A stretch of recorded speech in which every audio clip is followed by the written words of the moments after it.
Trading নিয়ে বিভিন্ন মানুষের বিভিন্ন রকম ধারণা আছে। তো কারো ধারণা ট্রেডিং মানে হচ্ছে জুয়া, কারো ধারণা ট্রেডিং আসলে সবার জন্য না, ট্রেডিং পুরাটাই একটা জুয়া। আপনার ভাগ্যে থাকলে আপনি মিলিয়নিয়ার, আর ভাগ্যে না থাকলে ফকির। তো আসলে ট্রেডিং জিনিসটা এরকম না। আপনি এখানে স্কিল নিয়ে, প্যাশন্স নিয়ে, লার্নিং নিয়ে ঢুকবেন, এটা আপনার একটা চমৎকার প্যাসিভ ইনকামের রাস্তা হতে পারে।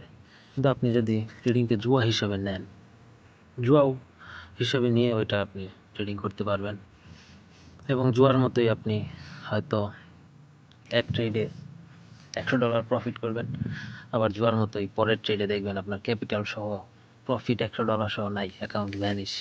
তো এটা সম্পূর্ণ আপনার মাইন্ডসেটের উপর, আপনি ট্রেডিংটাকে কীভাবে নিচ্ছেন সেটার উপর।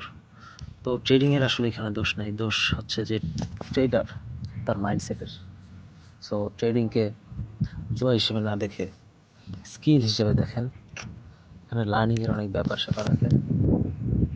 ধীরে সুস্থে আগান, ইজিলি আপনার $10 দিয়ে আপনি অ্যাকাউন্ট শুরু করতে পারেন, $50-100 যেটা দিয়ে শুরু করেন। প্যাশনেটলি লার্নিং স্কিল দিয়ে আপনি ট্রেডিং করবেন, আপনার ডেইলি $5-10 ইনকাম করা কোনো ব্যাপার না।